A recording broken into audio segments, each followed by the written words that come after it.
One world currency. The New World Order. Those are the roots of trouble. I imagine that right now you're feeling a bit like Alice, tumbling down the rabbit hole. Let me tell you why you're here. You're here because you know something. What you know you can't explain, but you feel it. You felt it your entire life. That there's something wrong with the world. You don't know what it is, but it's there, like a splinter in your mind, driving you mad. It is this feeling that has brought you to me. This is your last chance. After this, there is no turning back. You take the blue pill, the story ends. You wake up in your bed and believe whatever you want to believe. You take the red pill, you stay in Wonderland, and I show you how deep the rabbit hole goes.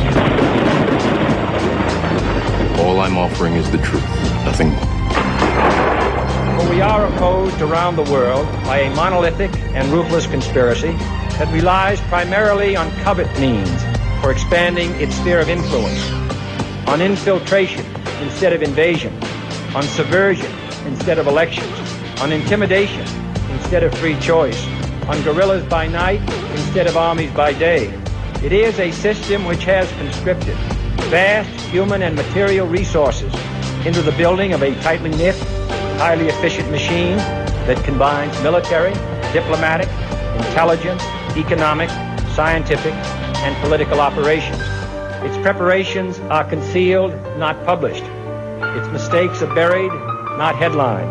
Its dissenters are silenced, not praised. No expenditure is questioned, no rumor is printed, no secret is revealed.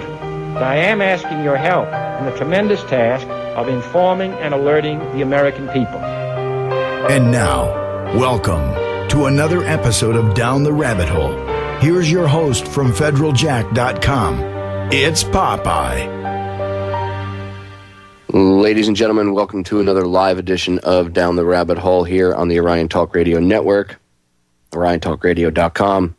It is July 8th, 2012, and I have 2 hours of jam-packed show for you. Today, it is just me.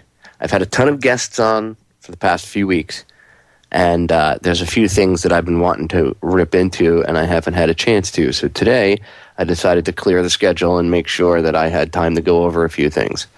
So it's going to be a good show. You're going to hear me rant on a lot of things, but I'm going to make some good points, and I hope the people that may be asleep that might hear this broadcast, maybe completely asleep, but still say, oh, well, some of it's for our own benefit. I hope after today, you'll change your mind. So let's get into it. Right off the bat, I want to go after my favorite organization in the whole wide world, TSA. Of course, that's sarcasm. They're not my favorite. They're actually in my crosshairs a lot, though, so that's why I quote-unquote called them my favorite. Okay. New TSA policy. Ordering travelers to freeze on command. That's right. Ordering travelers to freeze on command. So now if you're walking through the airport, TSA wants the power. I don't know. It's not out in policy from them so far, but I'm sure it will be soon. If you thought the bizarre power trip behavior of the TSA couldn't get any crazier, think again. According to a friend of political commentator Lou Rockwell, the federal agency is now ordering travelers passing through security to freeze on command. Freeze. You, freeze! Federal agent, I must come over and search you. I know you've been through security already. You've gone through the screening process. We microwaved your nuts, but we still have to feel them up. And you know what? Your wife is pretty hot, so I guess I'm going to have to touch her boobies then. And her butt. And you can't do anything, because I'm a TSA officer. That's the attitude they have. And I played the clip a couple weeks ago where a whistleblower called up to the Alex Jones broadcast and said that he was former TSA guy and that they're hiring people like work release from prison and they tell them right off the bat, if these guys are total sociopaths or psychos, they put them on the floor the very same day, and they tell them to chest up and get in people's faces and try to intimidate people and be thugs.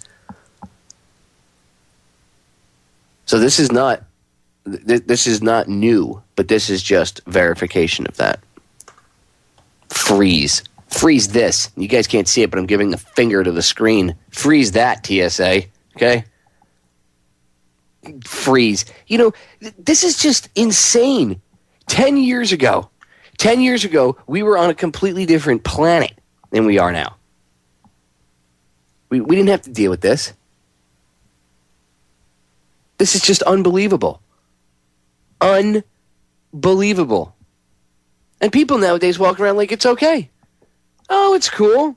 I mean, I want to fly. I don't want to get blown up out of the air, so I need to get my balls felt up by TSA. And my wife, her titties need to get felt up. Yep.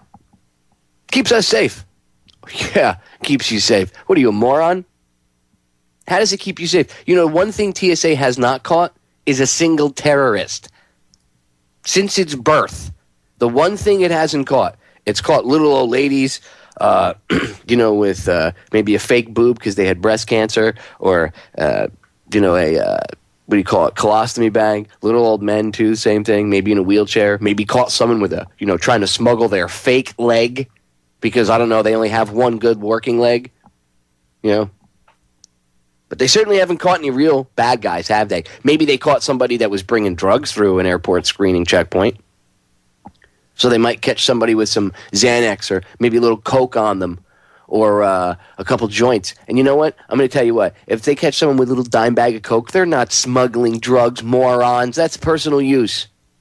Well, they shouldn't be doing that anyway, Popeye. Well, you're not their father.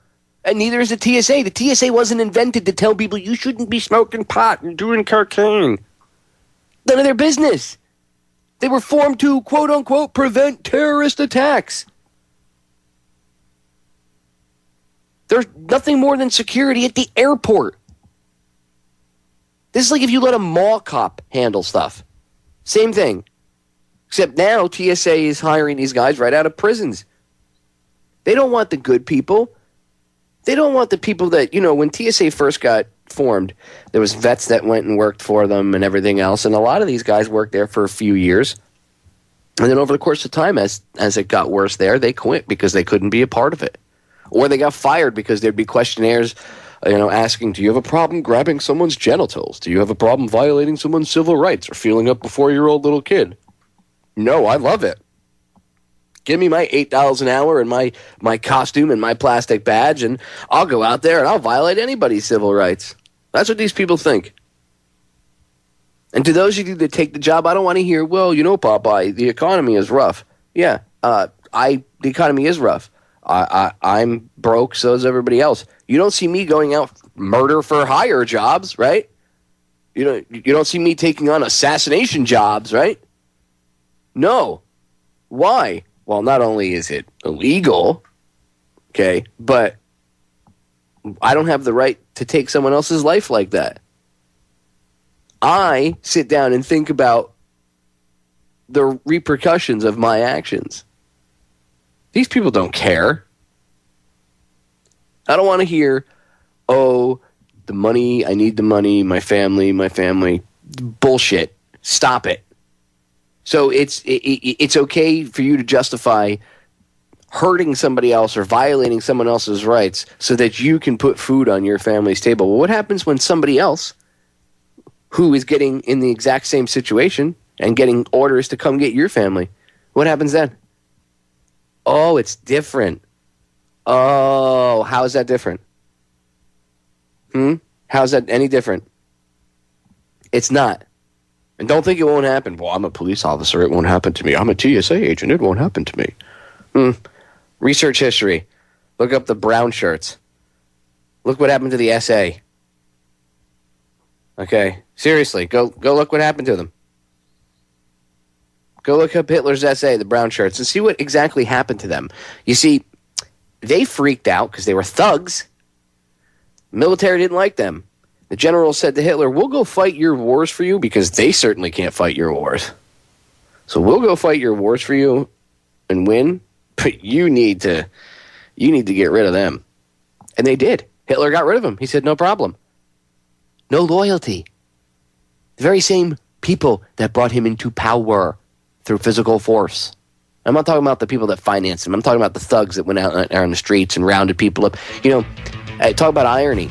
They helped round up people and put them in camps, and then some of them ended up in the very same camps with the very same people. Maybe you TSA douchebags should think about that. And don't worry, ladies and gentlemen, coming soon to your highway near you, TSA will be groping your balls just so you can go to the mall.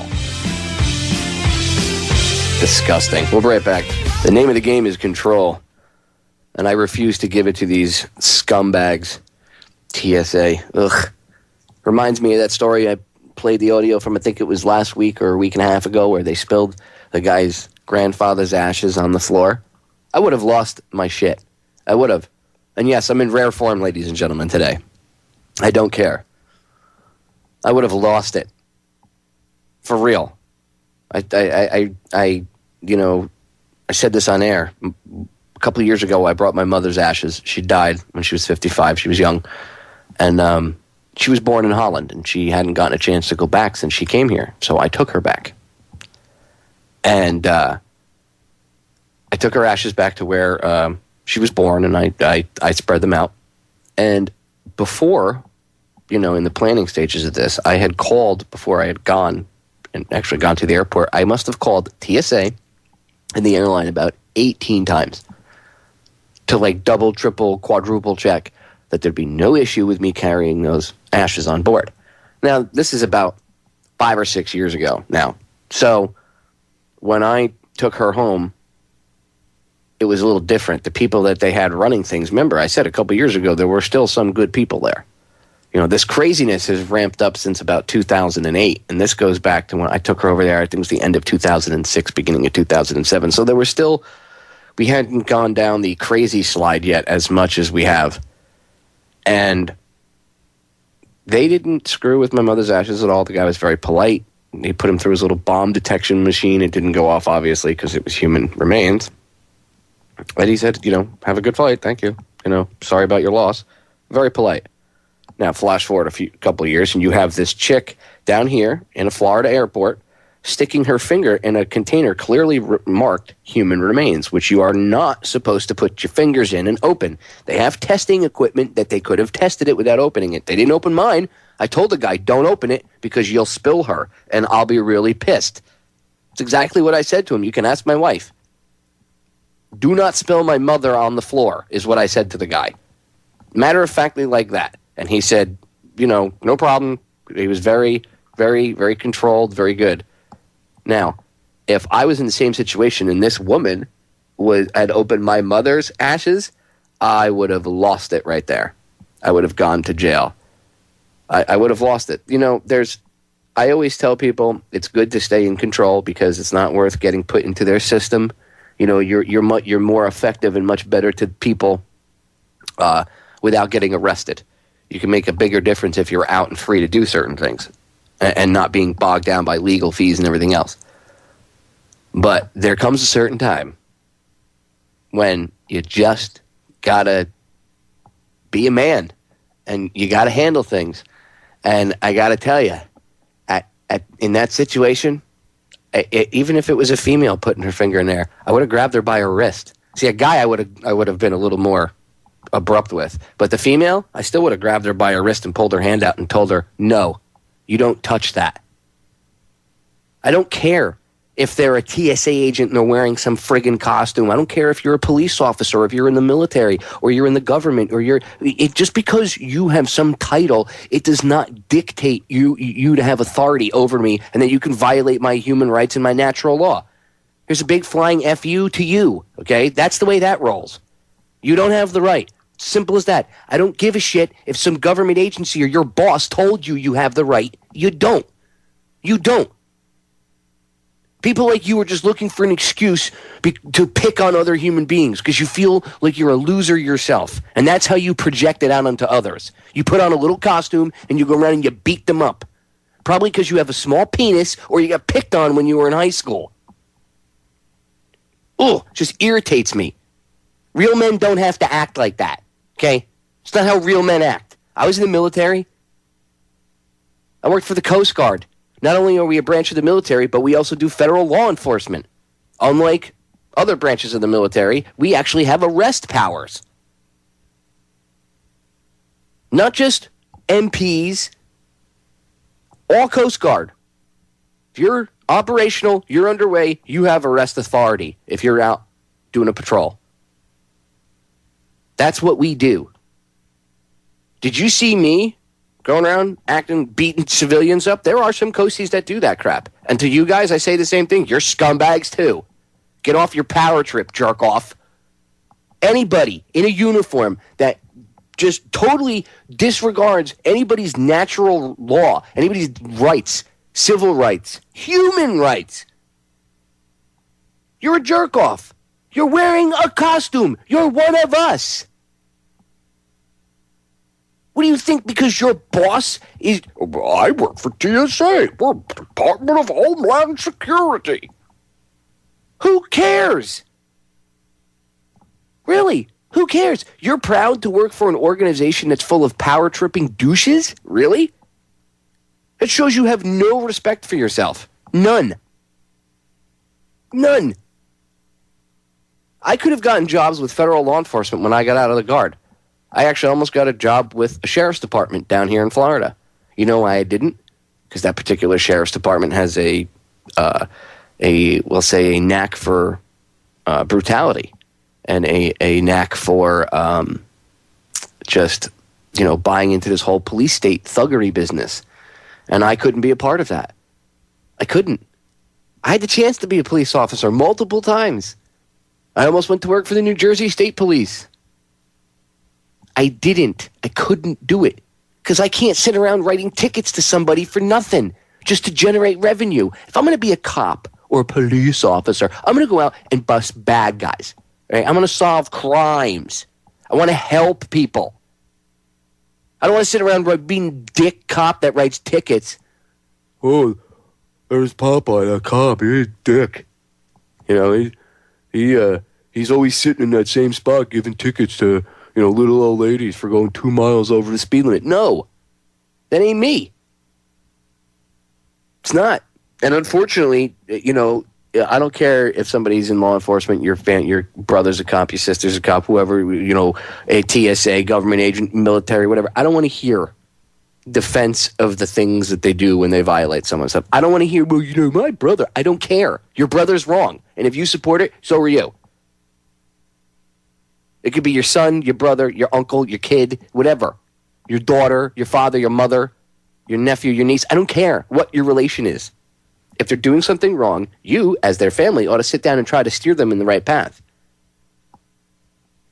Just because you have a costume and a plastic badge and a gun and a ticket book and some sort of fake bullshit authority from some retarded federal agency doesn't mean that you can do what you do. You will have to atone for it. I'm trying to tell you. I'm trying to help you save yourself. Because eventually, you're going to have to atone for what you did. Karma's a real bitch. And you are racking up karmic debt like you have no idea. Mark Passio and I have talked about this. You don't have the right. You don't. You don't have any authority, nothing. It's in your head. It's made up. You're acting out some childhood fantasy in a big Halloween costume every day and you get paid for it. That's what this is. You're getting paid to play dress up. You can make the choice. The choice is yours to say no. This would all end tomorrow if everybody that partook in this just said no. We're going to evolve. No. It's as simple as that. And if you think you're going to touch my nuts, you got another thing coming. And if you think you're going to grope my wife, putting hands on her, not a good idea, because you'll lose those hands, and I'll keep them as a souvenir and a warning to others. And everybody else should be the same way. We need to stand up and say no. Fall in love with the word no.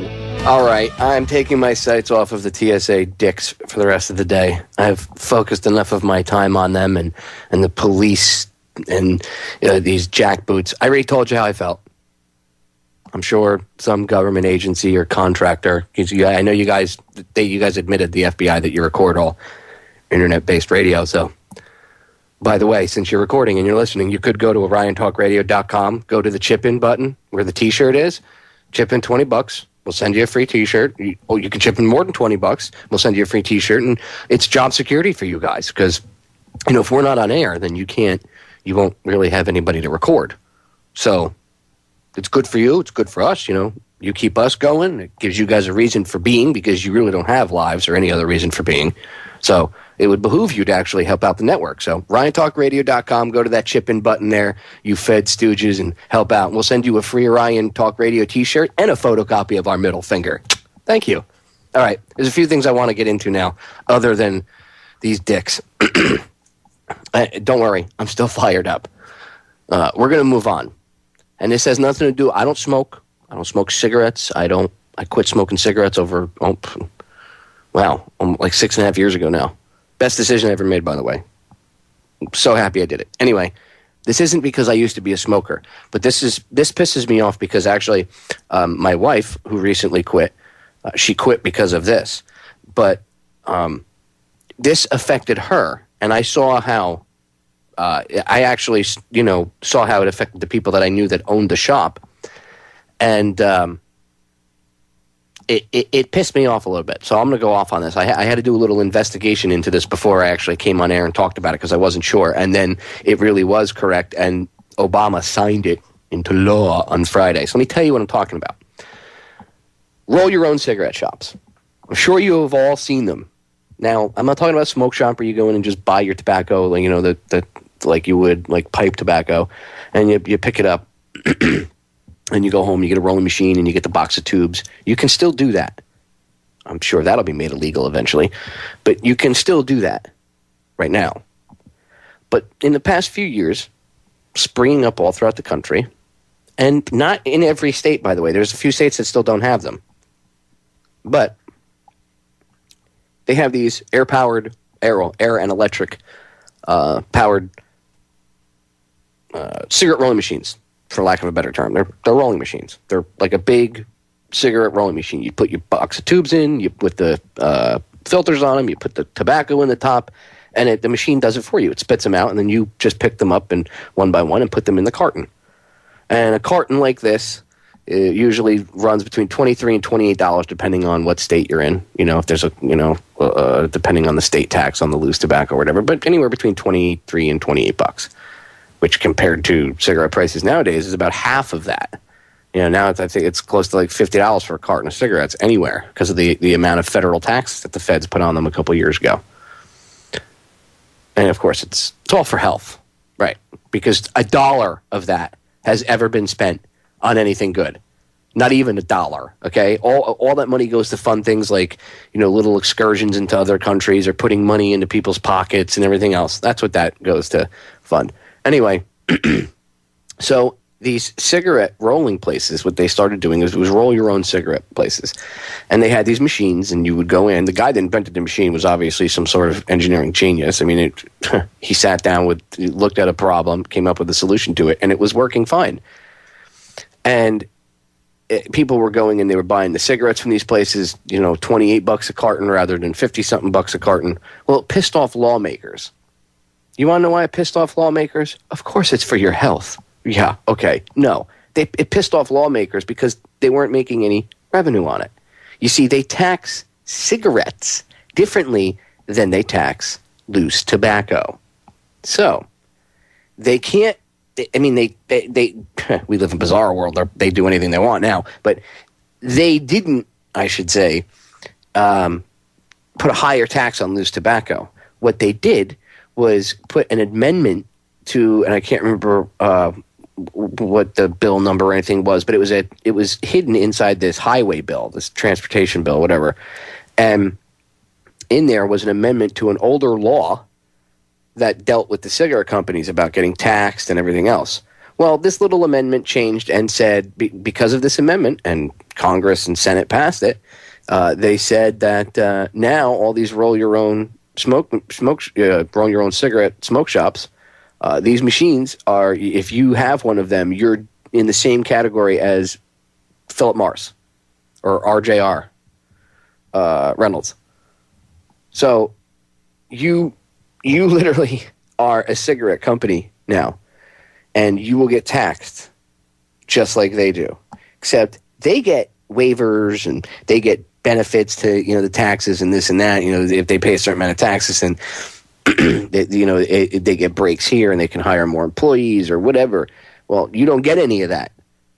You get the high taxes and you get the raping, but you don't get any of the benefits that these big scumbag tobacco companies get.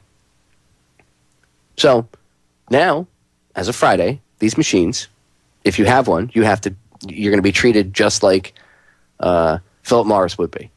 And most of these mom and pop stores cannot afford to pay those kind. I mean, they would end up paying more in federal taxes and fees and regulation fees, whatever the hell else they would ram up their asses. They would end up spending more on that than they would on their rent for the whole year, just to rent the store. It would drain them. They wouldn't make any profit. They wouldn't even have enough money to continue to buy tobacco and stuff to sell.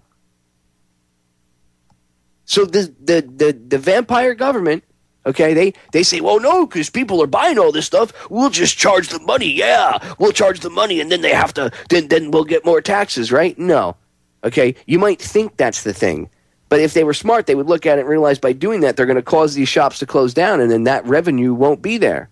So what's the real reason for it? Well, the guy that sponsored the bill gets a lot of money from a company called Argyle. You ought to know who Argyle is. They're part of the military-industrial complex. Well, Argyle owns Philip Morris. They own big tobacco companies. So if you own the big tobacco company, and I go to a senator, like I own the big tobacco company, and I see these people with an alternative. And by the way, the tobacco that they sell in these stores does not have all the crap. It's natural tobacco. And the papers, same thing. There's no flame retardants, chemicals. By the way, they're putting flame retardants in cigarettes now. That's why they don't burn like they used to. Yes, you're smoking flame retardants, people. If you smoke cigarettes, corporate bought cigarettes, stop. Roll your own at least. Go to the store and buy a bag of tobacco in the rolling machine and hand roll them. It'll save you money, and you're smoking formaldehyde, cyanide. I'm not kidding. All this crap is in there. They spray fake nicotine, fake synthetic nicotine onto the tobacco to make it more addictive. These smoke shop places didn't have that. It was natural tobacco. Well, can't have that. Big tobacco must have been losing money. So they went this through Argyle. They went to, and I forget the senator's name, and he's the one that started this bill and said, we can't have this, blah, blah, blah, blah, blah. I mean, you got to hear one of the quotes. Look, Marcia Smith. Oh, wait, hold on. That's one of the ladies. That's one of the ladies that went in to go pick up stuff. I'm trying to find, I think it might have been her. I'm trying to find where there's a quote in here where the person says, it doesn't matter who's, and it's one of the politicians, it says pretty much, it doesn't matter who's rolling the cigarette, if you did it or if this, Philip Morris did it or if you did it yourself in this little shop. The point is the person, and this is a quote, the point is they're still walking out of the store with a pack of cigarettes. So that's the problem. You're walking out of the store with a pack of cigarettes. Doesn't matter if you rolled them or they came from Philip Morris. In the law's eyes, or excuse me, in the jerk-off lawmakers' eyes, or I don't even want to call them lawmakers, the hijackers, we'll call them, the political hijackers, in their eyes, doesn't matter. You're coming out with a pack of cigarettes, you should pay taxes on that. That's an unhealthy habit. Because you choose to smoke and put it in your body, you need to pay higher taxes. Does anybody see the insanity? They're forcing you to go buy stuff from Philip Morris. They're telling you, if you want to have natural cigarettes, stuff that, and again, I'm not condoning smoking, but if you want to smoke cigarettes that aren't filled with chemicals and all this other crap, you can't. We're going to make that impossible for you. You have to go to these big tobacco companies who just so happen to put money in the back pocket of the guy that sponsored the bill. We are back, ladies and gentlemen. Final segment of the first hour here on today's edition of Down the Rabbit Hole. And I'm going to continue a little bit because I want to give you a few more quotes from these idiots with the cigarette laws, and then I'll move on. And in hour two, I'm going to be getting into a few other things. I'm going to change up the switch. I guess you could say I'll be switching gears a little bit, changing up the topics. And really quick and going over a few things, I just want to read you guys a few things real quick that will back up some other information that I've given you in the past. So I'll get into that, but I don't want to get sidetracked. Let me get back on this really quick. These tyrants, these petty tyrants is what I would label them as, because that's the only way I could describe the actions of these people. They want your money. Now, a lot of them, you got to remember, not all of them are being paid. You only need the guy that maybe sponsors the bill or starts it to be getting paid off, and then he just convinces all these other morons that it's bad for people's health, it's good to help children, this and that. And a lot of these people, they're stupid and will buy onto it. Yeah, we'll do it. And some of them will be like, well, it'll raise tax revenue. See, that's the big thing. That's the big thing. That's the big thing. Because, see, they studied it. They studied it. They know. They know. The Government Accountability Office looked into it. They found that a carton of roll-your-own cigarettes cost half as much or even less than a carton of discount cigarettes at a store because of the lower taxes. I'll say that again. The Government Accountability Office found that a carton of roll-it-your-own cigarettes cost half as much or even less. Half as much or even less than half.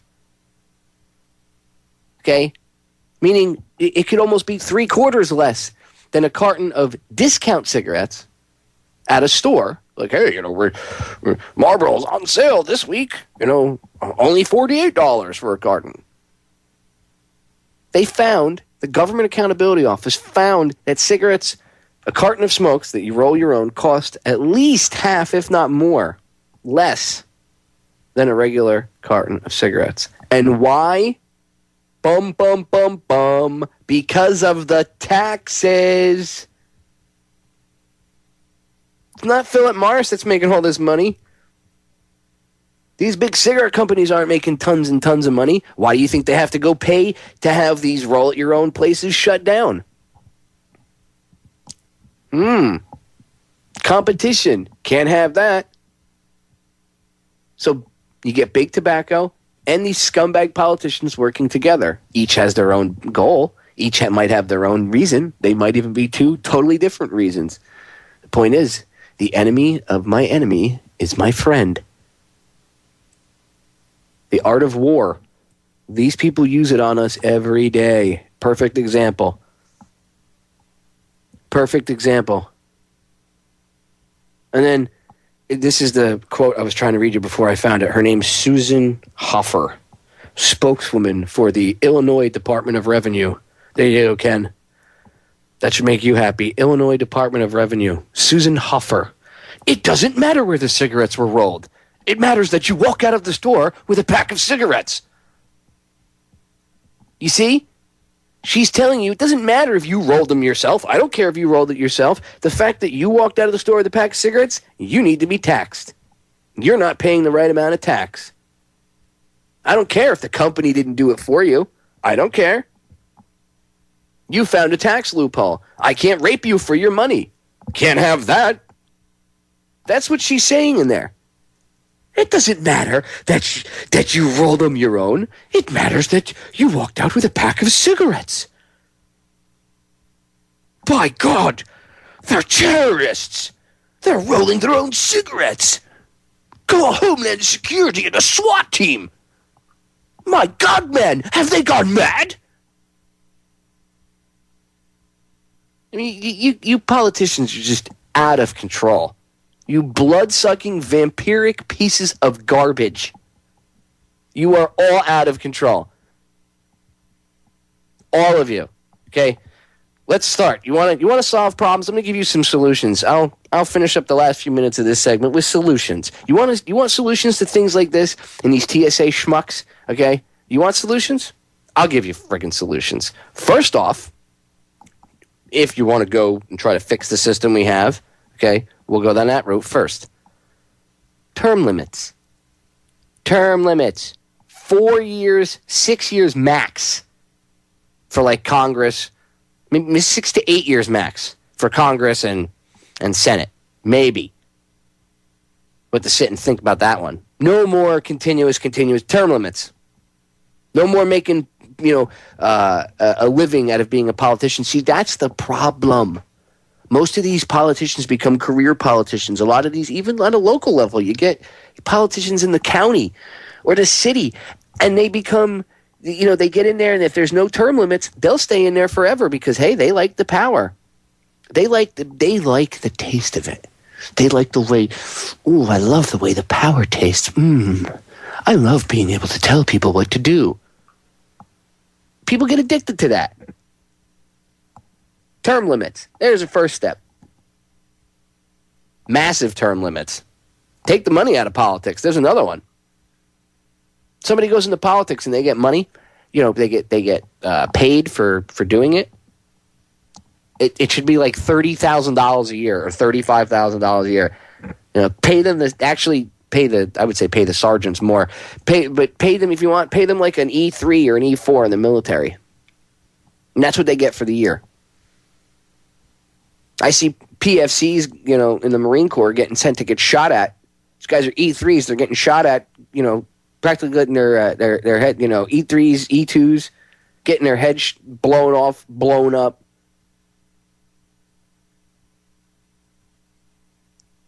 They make what, $25,000, $30,000 a year, if that?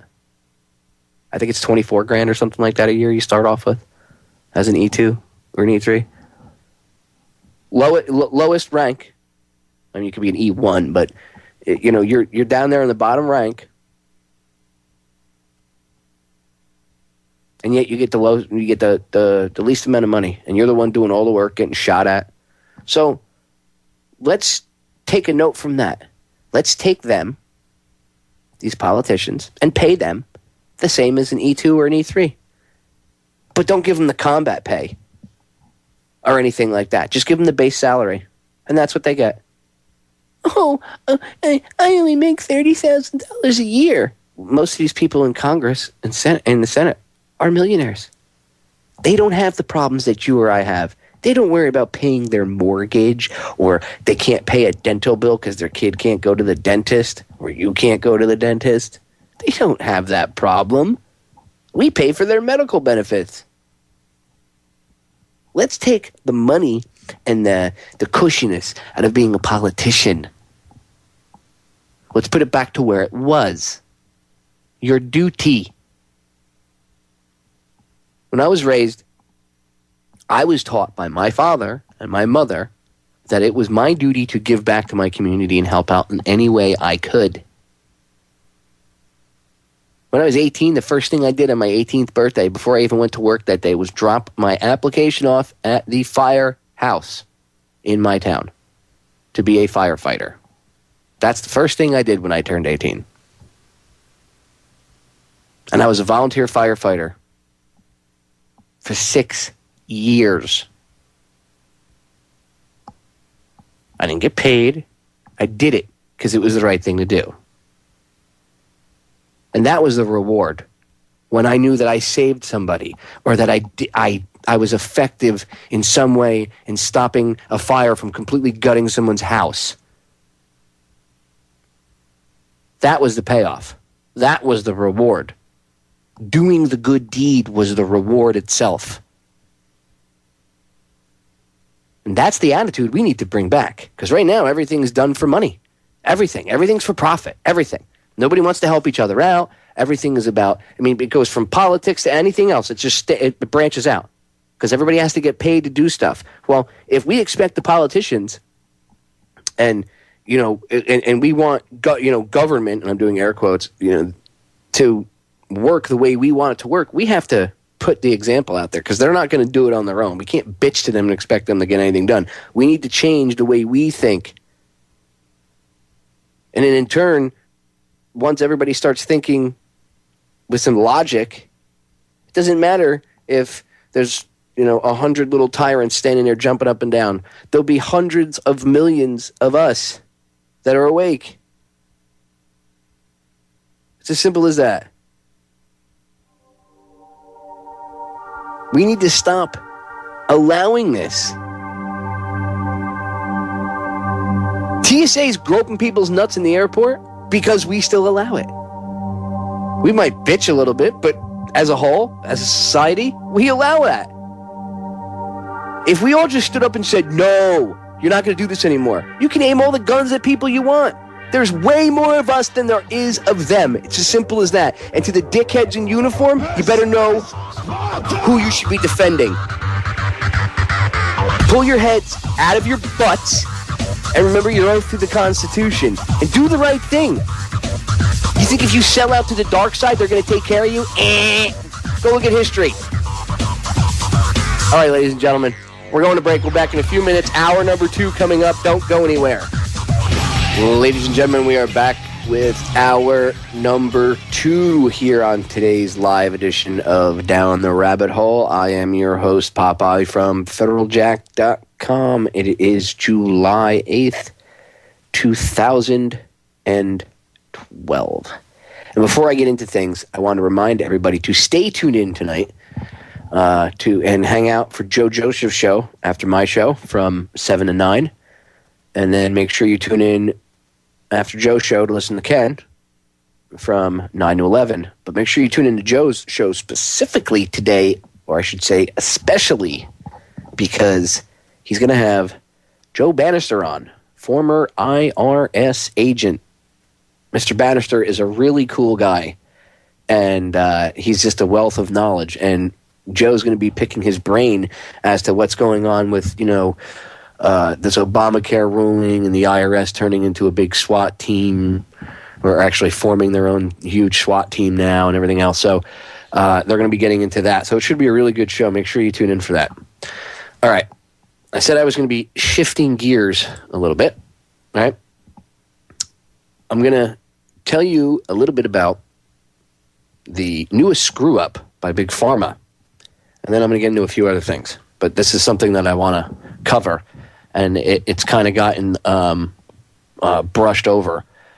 I know Mike Adams wrote an article a couple week and a half ago now, week and a half ago, about how these big companies, Big Pharma's getting sued now. I think it was might have been Glaxo Smith Kline. It was either them or Pfizer or Merck. Maybe it was Merck. Oh no, it was Merck. They're getting sued because their 2 virologists came out and said that their mumps vaccine was the efficacy of it, meaning the efficiency of it was, or the effectiveness was nowhere near what they said it was. They had screwed with it. Well, here comes something else out of Big Pharma. Glaxo Smith Kline, the company that they make a lot of anti-depressants and stuff like that, just like Pfizer and the rest of them. The feds, the federal government, has come out, and it's U.S. prosecutors, federal prosecutors going after Glaxo Smith Kline, and it led to a $3 billion settlement. $3 billion. I'll repeat that. $3 billion settlement. That's the settlement, is $3 billion. Okay? They settled for $3 billion with the government. Of course, that money goes right to the feds. You'll never see that money. But they made a $3 billion settlement over the fact that one of the biggest things that killed them was they had, GlaxoSmithKline is the they in this comment, they were paying doctors such as Dr. Drew, from Celebrity Rehab, Dr. Drew, he's on HLN News, CNN.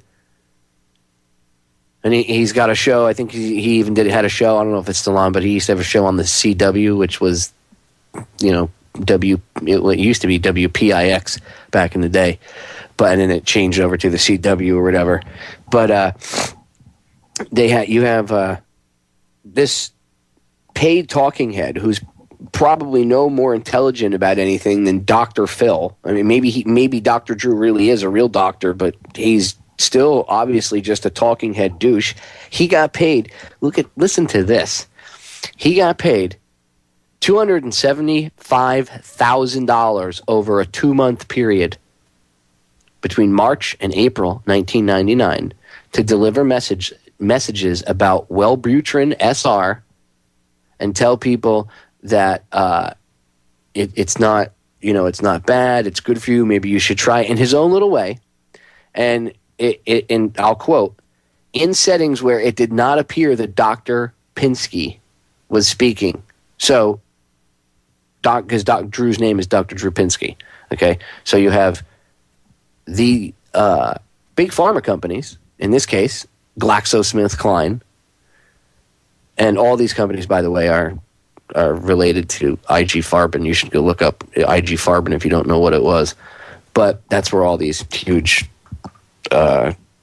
big pharma companies ended up emerging from after World War II. But that's just a totally different subject. I mean, that's a whole show by itself. Anyway, I'm going to read exactly what I said to you again, because I broke the sentence up into 2 pieces, and I want to read it in a full sentence so you get the idea. I want this to sink in to the people that still think that this guy's a good guy. The government alleges that Pinsky was paid a total of $275,000 over 2 months in March and April of 99 to deliver messages about Wellbutrin in settings where it did not appear that Dr. Pinsky was speaking for Glaxo Smith Kline. And Wellbutrin is a Glaxo antidepressant. They make it. So he was supposed to tell people, like, on his shows or wherever, in a whatever type of setting, maybe perhaps you need, perhaps maybe because you did all those drugs, you did all that coke, maybe you did that stuff because you needed big pharma medicine instead. Maybe you were depressed. Maybe you need some antidepressants. I'm Dr. Drew Pinsky. I'm a trustworthy guy, right? I wear glasses. I smile a lot. See? I'm on MTV. I'm cool. I'm with the cool kids. Look, I'm on the CW. Look, even CNN hired me. I'm Dr. Drew Pinsky. Believe me, right? Don't worry about the $275,000 that was just put in my back pocket. And I don't want to hear somebody say, well, $275,000, Popeye, that's not a lot of money. Really? Really? He made that in 2 months. 2 months. How many people make $275,000 in 2 months? I know people that could pay off their house with that. And you're going to tell me that's not a lot of money? On top of whatever else he was making for doing his speaking gigs and radio shows and TV shows and all this other crap, and you're going to tell me $275,000 is not a lot of money? Bullshit. It's a lot of money. And this guy is a scumbag. I've been saying it since I never liked him. Back in the day when he was on with Adam Carolla on the air, I thought he was shady. There was just something about him I didn't like. I've never liked this guy, Dr. Drew. Ever. Never liked this dirty sellout turd. And look, now here's proof. Here's proof. You have proof that these doctors are being paid. And I'm doing air quotes when I say doctors. I like what Ike calls them. He calls them repeaters. But here's proof. I know, it's too shocking for people. I know. You won't see this on CNN, I'll bet. Bet you won't see this on CNN at all. Especially not at headline news, because that's where they hire this, or they employ this dirtbag. Dr. Drew, you're a sellout. I'm calling you out. You should just come out on TV, tell everybody you're a sellout scumbag, you have no soul, and that the advice that you give on air is usually told by you to give by other people. Okay? Just come out and admit it. People should not be looking up to you. People should not be taking any advice that you give because we cannot be sure that it's not tainted now. I mean, you are a TV dick anyway, but the point is, I'm calling you out. You're a scumbag. I'm calling you out. You should quit. Just quit. Here's proof that you're a loser and that you're a sellout to Big Pharma and you're nothing more than a marionette puppet. That's all you are. You're a salesman that calls himself doctor. Just like that other moron, Dr. Phil. He's not a doctor either. He's not a doctor. Case in point, I had someone tell me a story the other day, and I won't mention names, but someone they know, when they go to the doctor, this person argues with their real doctor and says, well, I saw Dr. Phil say this on TV, or I saw Dr. Phil say that. And the doctor had to tell the person, you do realize Dr. Phil's not a real doctor, right? You realize Dr. Phil is full of it. He's not even, a real doctor. A box of Cheerios has more knowledge than that idiot. Just because they says doctor and they put him on TV does not mean these people are reliable. Case in point, Dr. Drupinski, you're a scumbag. You should be fired and locked up for pushing drugs. We are back, ladies and gentlemen. I am working on getting up the interview I did with Chris Everard on Friday. Actually, more like an epic. We went from 9 till almost 1:30. We did like an extra almost hour and a half of overdrive after we got off the Orion stream. Chris and Sheree Gio were cool, and they threw the live stream up for me, and we patched through, and we just continued live streaming for like another hour and a half on their stream over at Truth Frequency. But I will have up the episode the next day or so. It's, 4.5 hours, somewhere close to 4.5 hours of audio that I have to go through and clean up and, cut out any of the problems we had and stuff like that and clean it up. And it takes a little while, but I'll have everything rendered and set to go in the archives, hopefully by tomorrow. So stay tuned for that. It was a really good show. If you guys didn't get a chance to hear the first hour or the last hour and a half, and if you only got a chance to hear, from 10 to midnight on the Orion stream, and I know there was some issues and stuff, which, by the way, Jimmy has fixed. So I'll have the full archive up for everyone in the next day or so up on DTRH Radio Archives, all one word, DT Delta Tango Romeo Hotel Radio Archives, DTRH Radio Archives, all one word on YouTube. That's the archive YouTube channel.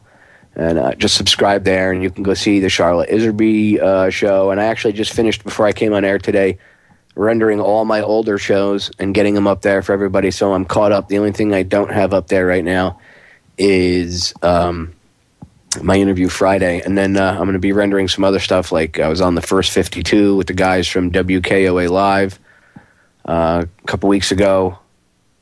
So Johnny English and Sean Raspatello, two cool guys.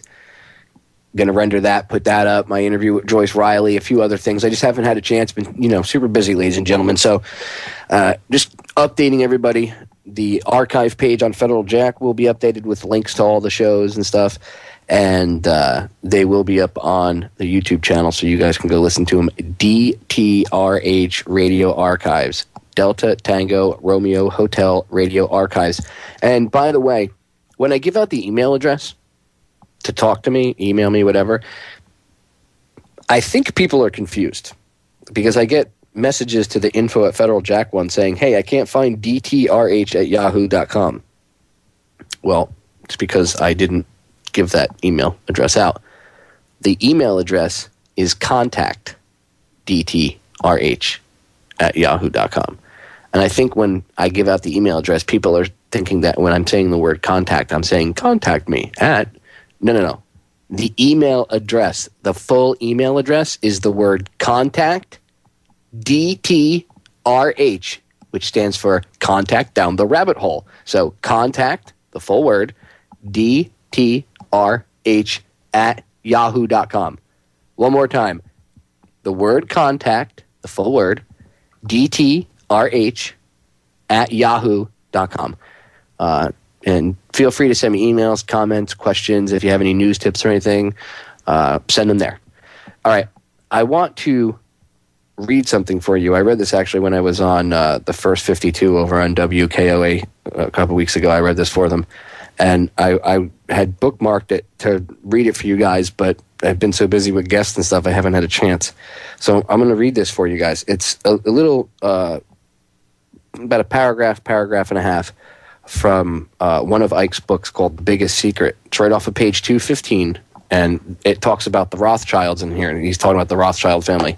Now, I want to read you this because a lot of people they have misconceptions about who the Rothschilds are and things like that. So I just want to read this little piece really quick, and it covers the Rothschilds really quick, and then it covers the Star of David, because a lot of people think that it's a Jewish symbol, and it is not.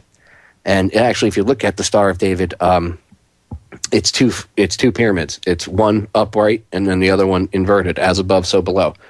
On the that is the Star of David. It's actually two pyramids, just one inverted on top of the other.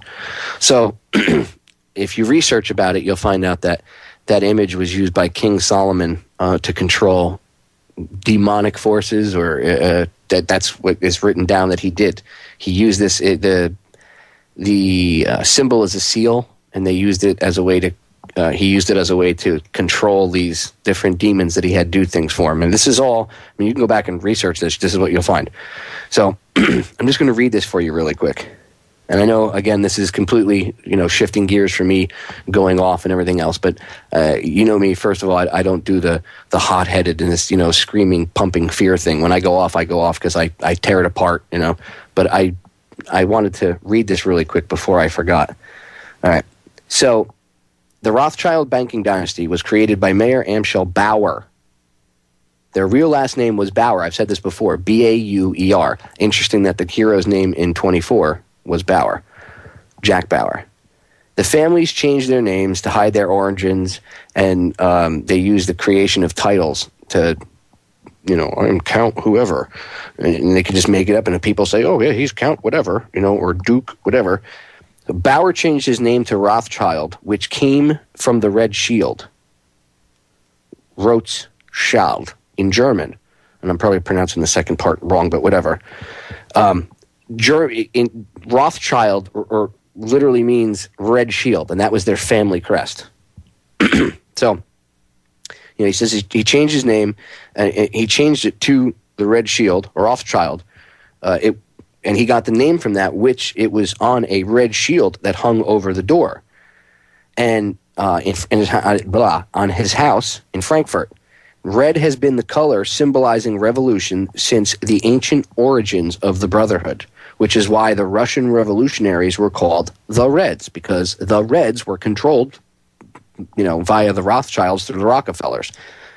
On the shield that stood above this door, this red shield, was a hexagram, a Star of David, or the Seal of Solomon, as it's called. And you'll see the same symbol on the flag of Israel.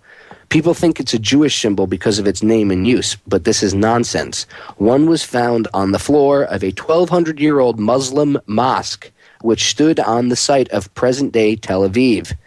The Jewish writer O.J. Graham, in her book, The Six-Pointed Star, says the six-pointed star made its way from Egyptian pagan rituals of worship. I'm going to read this again. It's a whole paragraph. Quote, the six-pointed star made its way from Egyptian pagan rituals of worship to the goddess Aseroth and Molech. Sound familiar? Then it progressed through the magic arts, witchcraft, including Arab magicians, Druids, and Satanists, through the Kabbalah to Isaac Luria, a Kabbalist in the 16th century, to Mayer Amschel Bauer, quote, or in parentheses, Rothschild, who changed his name to this symbol, to Zionism, to the Knesset, which is the Israeli parliament, to the flag of Israel, and its medical organization equivalent to the Red Cross. So the very name Rothschild comes from an ancient esoteric symbol connected to Egypt as Molech, or Nimrod, the god of sacrifice. The hexagram only became used by the Jewish hierarchy as their symbol with the emergence of the Rothschilds, and it has absolutely nothing to do with King David as the Jewish leaders well know. So I wanted to read that really quick. And you can research, there's a ton of stuff you can go read, or you'll find out in Ike's book, The Biggest Secret. That was from page 215. And you don't have to buy into the reptilian thing to be able to, see his research. You read it, and you go research his research. He gives you the places to go look. And when you go look, it's amazing what you find.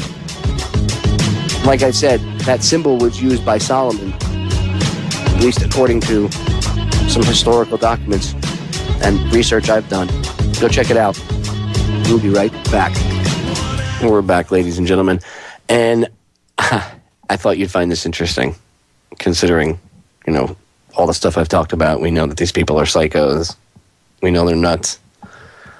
Higher social class predicts increased unethical behavior.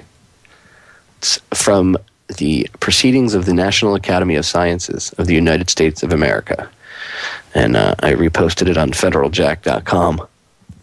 And there's 5 people that authored this. I guess they did the study. They came together, and it's been peer reviewed and everything for over a year. Well, there's multiple studies, I should say. 7 studies using experimental and naturalistic methods reveal that upper class individuals behave more unethically than lower class individuals. In studies 1 and 2, upper class individuals were more likely to break the law while driving relative to lower class individuals. In follow-up laboratory studies, upper class individuals were more likely to exhibit unethical decision-making tendencies. Study 3, take valued goods from others.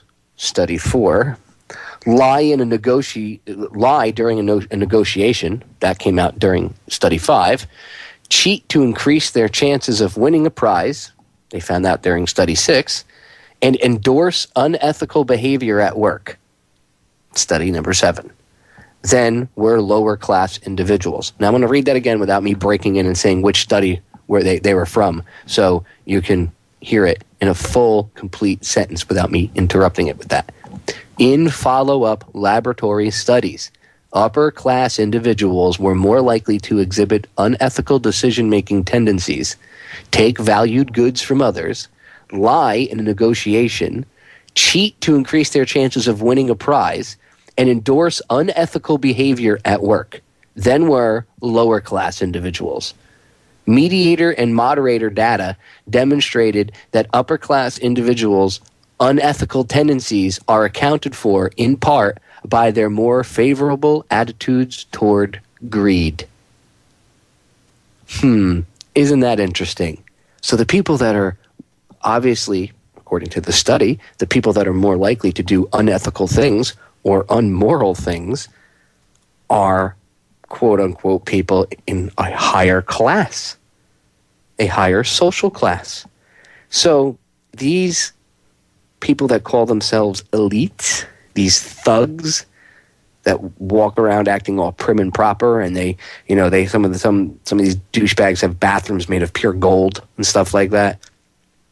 They have less ethics than you do because they're all about greed and whatever else. Totally 2 different types of human beings. Isn't that interesting?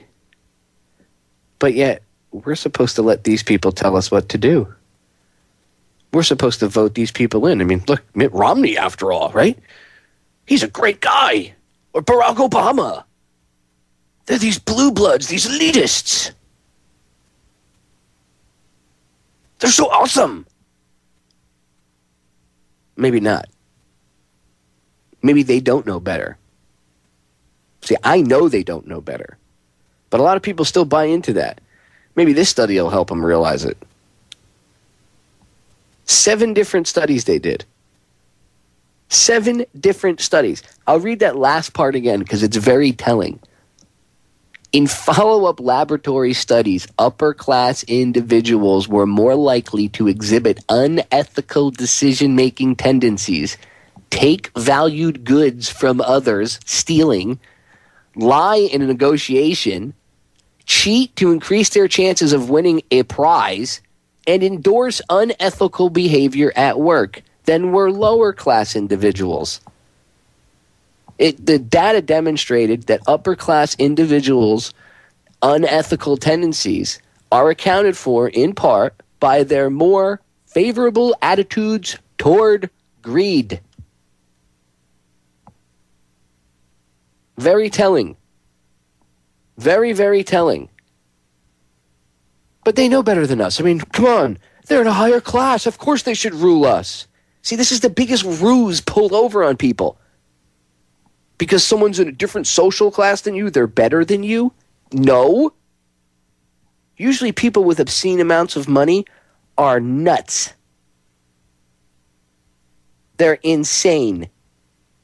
When you have insane amounts of money like the Rothschilds or the Rockefellers, when you have everything you could possibly need and then some, you don't have morals. Your morals go out the window. I'd rather be poor and a decent human being than be one of you rich, elitist scumbags. Money isn't everything. The love of money is the root of all evil. And I would rather be a good human being than be a rich, elitist asshole with no morals. And you can take that to the bank. Hate that expression. So it just goes to show you, this study just shows you that scientifically they've done research and experiments and tests and proven that, yes, people of a quote-unquote upper crust of the social class actually have less ethics, and their behavior shows that, than somebody that, you know, maybe lives off of $20,000 a year and is, you know, dirt poor or even broker. And I worked at a job, and the 2 years I worked at it, I didn't make more than, I don't know, I think I made 1 year $13,000 doing the job that I was doing at the time. And this is not too long ago. This is 5-6 years ago maybe. After I got out of the military. I was only making like 13, I think 1 year, because business was really bad. I only made like $13,000 or $14,000. I survived. I didn't do drugs, didn't sell any drugs or anything like that. I survived. I figured out how to get through. I had weeks where I had a paycheck. It was $100 for the whole week, if that. I remember 1 week I got a paycheck. See, the place I was working, it was a commission-based thing, and if there was no business, it was dead. But I liked where I lived. My rent wasn't that expensive. I was surrounded by cool people. I loved my friends. I loved to work in the place I worked at. So the money didn't really mean anything to me as long as I had enough to pay my bills. I didn't care. I would rather live like that than in pure opulence with all this money. Money doesn't buy you happiness. Money doesn't buy you anything. I mean, yeah, you can buy physical stuff with it. You can buy people's loyalty, but what's that? It's physical crap. Can't take it with you, right? You can't take your money with you when you die. What you can take with you is all that crap that you build up on your soul from doing horrible things for money. Don't sell yourself out, people. I know money seems great and everything, but, you know, if we changed society, if we changed everything up, if we changed the way people looked at things, money wouldn't even be worth anything. The only reason why dollar bills are worth anything anyway is because people believe that they're worth what they're worth. If everybody in the United States said that dollar bill isn't worth shit, it wouldn't be worth shit. It's as simple as that. We have the choice to be free. It's up to us to make that choice. I come on air every 3 days a week, and then on anybody else's show I do, when I come on air, I try to push that point home. Maybe from 18 different directions. I might be giving you guys a ton of info, but I will always try to push home that you have the true power, and it is really up to you to make the decision to change things. Because that is the truth. That is the basic, simple truth. One of the most beautiful truths of this whole thing is that we have the power. We just constantly give it up. Constantly. We give away our own true power to a bunch of people, as this study just showed you, that have way less ethics and morals than you do. So they don't have compunction about telling some dirtbag pedophile to feel your daughter up. They don't care. You might, but they don't. And like Plato said, if you don't get involved in politics, your penalty is being governed by the people that are less intelligent than you getting involved in it, and that have less ethics and morals. Look what's going on. We'll be right back. Ladies and gentlemen, we are back. And I totally forgot that I wanted to play a clip for you guys. Since it's the final segment, I'm going to play this for you. Everybody's freaking out about the DNS thing tomorrow, and this quote-unquote malware attack. There is no malware attack. If you remember correctly, I had Winston Smith on my show back last month, beginning of last month, June 3rd, 2012. You can go look in the archives and listen to the show. It's titled Operation Ghost Click, the FBI's DNS Alert, and a Titanic Update. Now, that's the exact title of it. And I talked to Winston during the first hour of the show, and we talked about a few different things. And one of the things we went over was Operation Ghost Click, and the FBI doing their little, what do you call it? I guess DNS server change up. And basically, he explained what was going on. Now, I'm going to play the clip where he's talking about it because everybody's freaking out. Everybody's going, oh, my God, there's going to be a malware attack. That's not what's going on. Winston explains what's going on. And what's even worse is when while we were talking, we realized that what they were doing was they were going through they had taken the FBI had taken these DNS servers, and for at least 8 months to a year, they had all this traffic flowing through these servers, but it was their servers. This is what nobody's picking up on. The FBI are the ones controlling the servers, not the hackers. The FBI has had control of those servers for like a year. You don't think that they popped the lid on that little box and took a look-see at all the traffic going through? Right. And Winston and I actually talk about this. So he's gonna explain really quick what's up with Operation Ghost Click. So I'm gonna let the clip play. Here you go. Just tuning in. The DNS changer Trojan would infect computers and change the advertisements displayed on those computers to advertisements controlled by the attacker. And that way, any click from that computer would end up sending revenue to the attacker through the hijacked advertisement.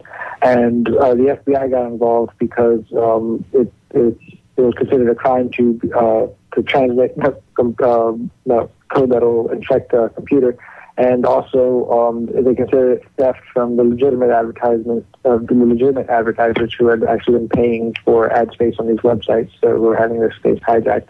And what the way the virus would work is it would change the DNS settings on the machine, on the computer. So whenever you type www.google.com, the way your computer is able to tell what IP address is up to google.com is through the DNS. And what these attackers did is they would change the configuration settings on your system to connect to DNS servers they controlled. So all your traffic would be routed through their computers before it got forwarded. It would be routed through their servers before it got forwarded off to the actual website that you're visiting. And that's why it was called the DNS changer Trojan. And what it did is it infected over 500,000 machines and would make them point at servers under their control, change the advertisements on them as the traffic was forwarded on. And the FBI made arrests in November of last year. That's when they shut this whole thing down in November 2011. Done the Operation Ghost Click and arrested about 6 Ukrainian nationals. And they were arrested in Estonia, and they're going to be facing extradition to the United States. And what made this seemingly ordinary cybercrime story appear within the truth community is the fact that the FBI, the way they went about actually closing this case after they made the arrest was rather different than what's usually done. Instead of changing, just shutting down the operation, the FBI changed the DNS servers. So when they raided and arrested the attackers and seized their servers, they didn't just turn them off. They replaced them with servers under the FBI's control. So these 500,000 infected machines have been routed through FBI DNS. So there's hypothetically a chance that the FBI currently is and has been watching all the traffic running through their DNS, running through their DNS.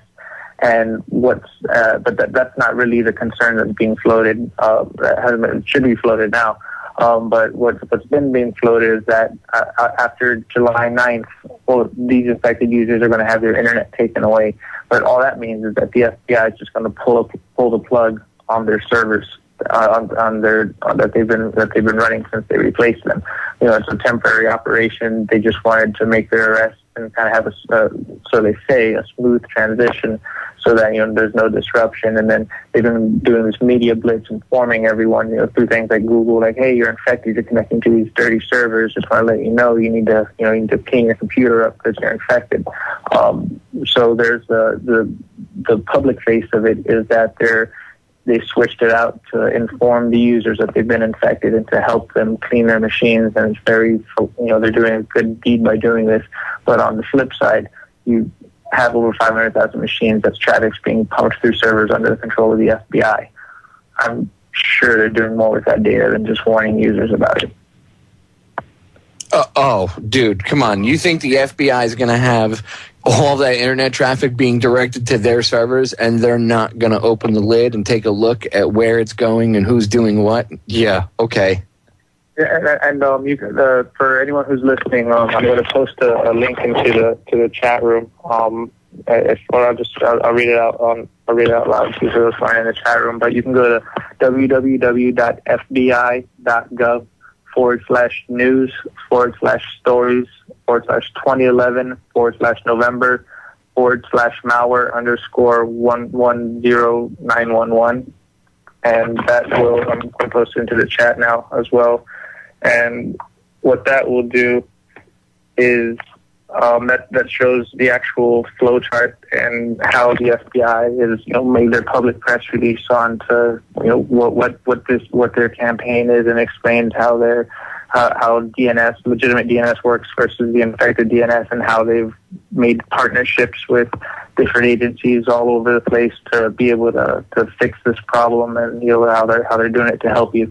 But in reality, the true threat is that for the last 6 months, there's been 500,000 machines pumping traffic through DNS servers connected back to the FBI, and they're just recently starting to tell people, hey, you might be infected, but we've been watching you this whole time.